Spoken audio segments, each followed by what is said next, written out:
So we're going to talk about Mahout.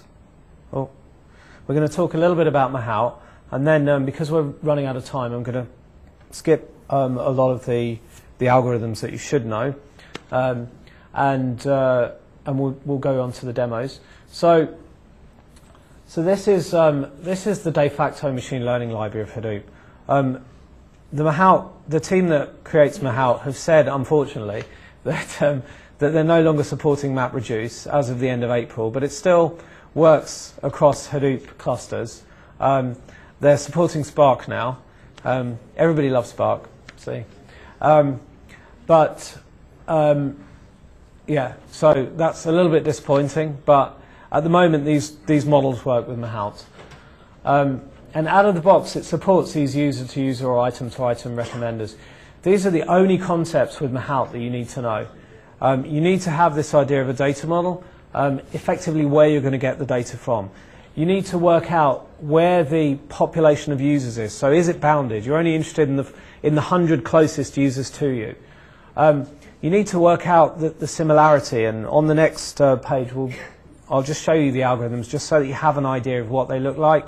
We're not going to have time to talk through them. And then you have a recommender that you can choose. And there's a whole bunch of them out of the box, or you can even write your own because it's got a bunch of pluggable interfaces. So this is basically what it looks like. These algorithms are very sort of sorry, I've actually misspelt cosine. It's not consine, but I can do basic maths, I promise.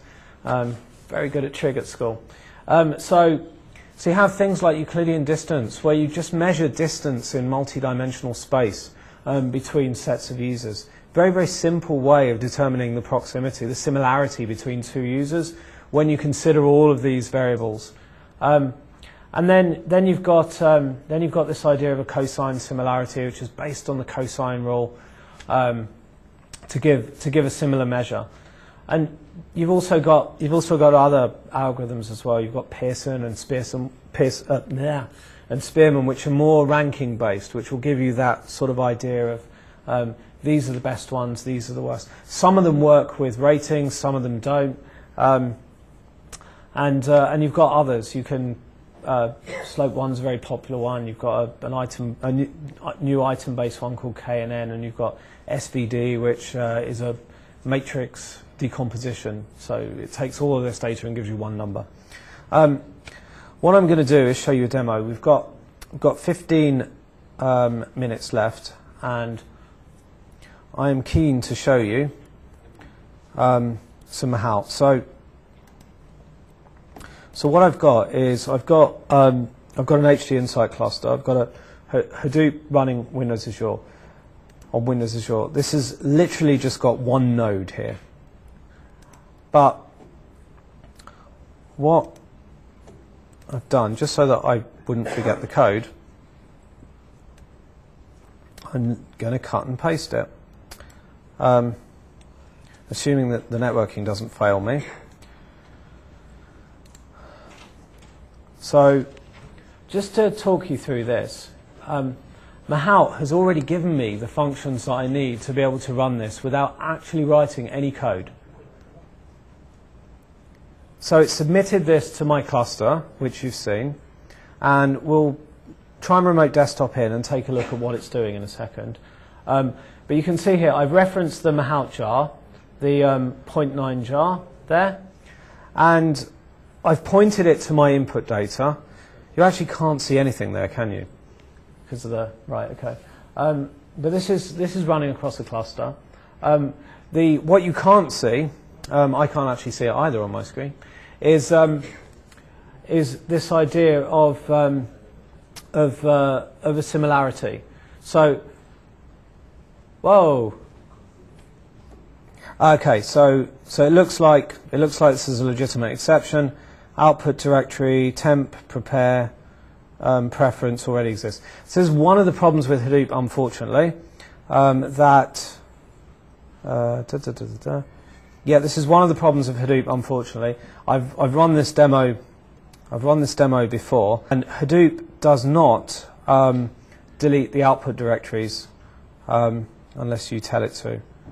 And I haven't told it to. So I think it's my temp directory here. That's here. All right, let me delete that. And we'll try and run that again. Okay, so that looks like it's gone.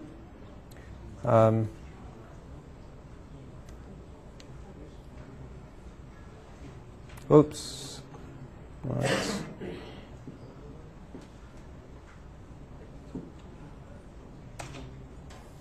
Oh, sorry. Yeah, I'm gonna have to submit that job again.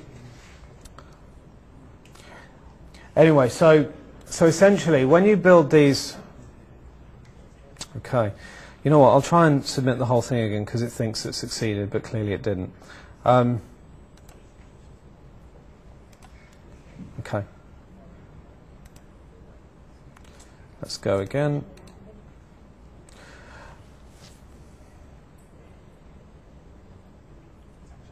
Okay, so you can see here that we've got this idea of similarity co-occurrence. Right, this basically does all of the matrix mathematics for me, because I end up with a large matrix, and I need some way to distribute that. So that similarity co-occurrence allows me to say, I want to create one column effectively, and I want to take that column and I want to send it to this machine, and another column to this machine, another column to this machine, and in that way I can break down the problem.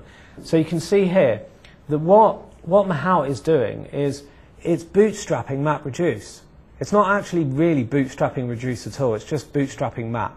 And that's just a process that it's kicking off, and then it's being really, really iterative.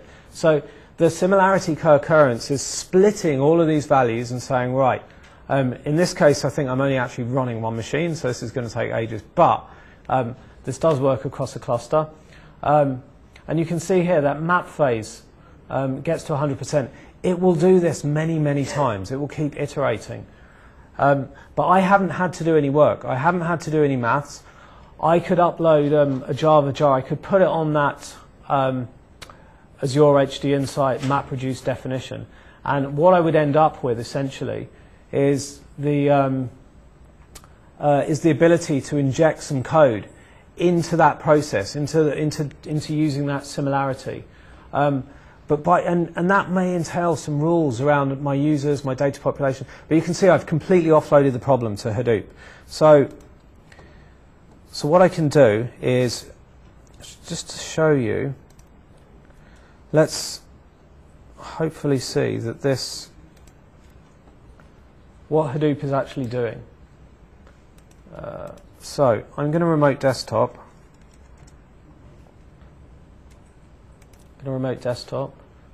Into my Hadoop cluster, and I was using this the other day for something else. But if we look at what Hadoop's doing with MapReduce, we can see that it's running a job.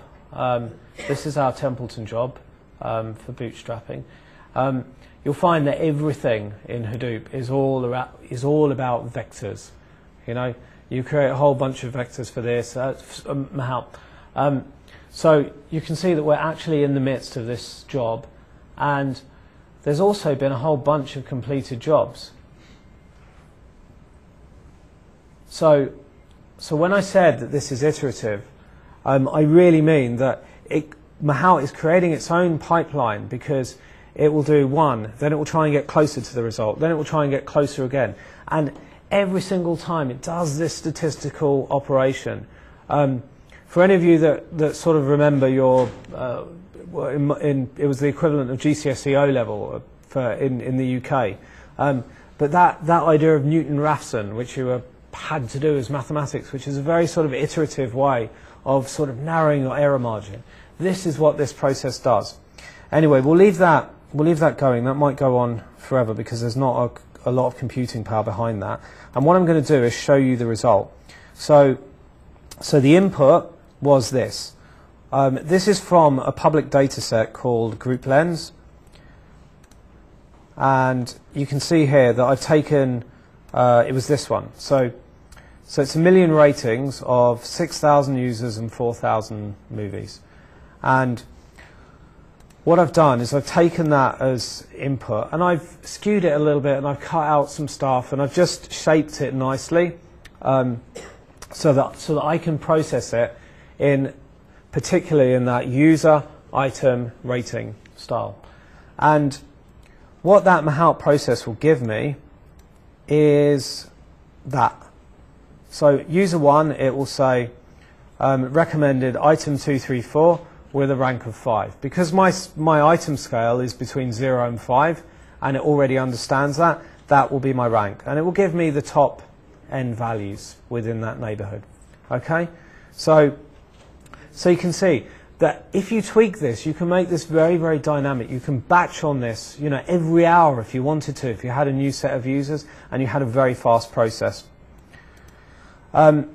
So we've got 5 minutes. I don't think we're going to have time for the Spark demo, but one of the things that I wanted to tell you is that how many .NET developers here? Okay, so large proportion of you. I've been involved. I can talk about this, but you know, Microsoft has told me that I can't actually show any demos, which is very annoying because I've got some great demos as to how you can build one of these in about 5 minutes, literally, with that group lens data set. But they've announced the release of the public preview of Azure ML, which will be out next month. And it has a Matchbox recommender in it, which is really easy to configure. Look, you can't, the brightness of the screen is all wrong, but you can see that graphical interface. It's an HTML5 canvas, and you just drop boxes onto it. And you can tie things from one to the other. So you can do things like take a recommender evaluation scorer and work out whether or not your recommender is affected. You can tie it to an input from blob storage or a SQL database or anything that exists in Microsoft Azure. And you can output the same to Microsoft Azure as well. And the great thing is that you can get up and running with a prototype with no code at all. Okay? You don't need to worry about clusters. You don't need to worry about infrastructure. You don't need to worry about failures because it just works. Microsoft has offloaded that. It's got points in for .NET developers. It's sort of based on a Microsoft research library called Infer.NET, which until now didn't really have any real commercial value, sort of like Microsoft Research. And you know, and that, you know, that sort of machine learning building block has been used. But at the same time, you know, it's got points where R developers, R is a very natural language for statisticians and data scientists, where once you've built this sort of graphical engineering problem and you've said, well, you know, I want to have a service-oriented architecture, I want this service to be exposed to my website, and I want the interface to look like that. You know, you design all of this. You can code around it very, very easily. You can build in this big data pipeline in Azure, and you can drag and drop the machine learning piece. If you do have a data scientist on your team, and you want to say, can you do me a favor and could you make my model a bit better and write some R, you can do that as well, because it has support for writing R to interpret some of the data. And R has got this tremendous package library available. So I think we've got 3 minutes left and not enough time to do the Spark demo, but I just wanted to show you what the code looks like for this. This is Spark, so obviously it works like lightning. But this is the similar code to do what I just showed you. And what this will do is it will essentially take, it uses an algorithm called ALS, alternating least squares. Does anybody remember this Netflix prize? No one? Someone? Some people? So that popularized recommenders because Netflix issued a challenge to try and tweak their recommendation engine, and ALS was one of the things that came to the forefront. So the team that formerly did Mahout, one of the guys from Cloudera is now working quite heavily with this new library called MLlib.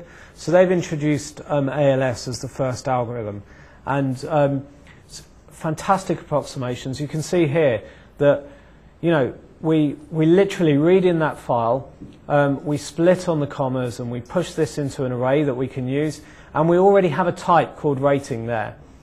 We've got an ALS train method, and we can pass that rating set into it, and then we can map those ratings, in this case, to a user product key value pair there, using a map function. And this is all distributed in this case, and it's all in memory. It's very, very quick. I'm sorry that we didn't have time to see it, but it's literally no more complicated than that to do the same thing that we do with Mahout. Anyway, I think we're out of time now. We've got 1 minute for questions. Anybody have any questions?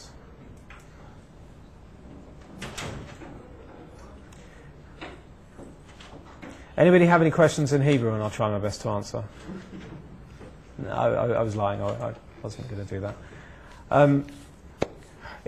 Can anybody see any synergy between things that they're currently doing at work or want to do, and think that they might be able to fit this idea of building a recommender system into their day job or their hobby or whatever?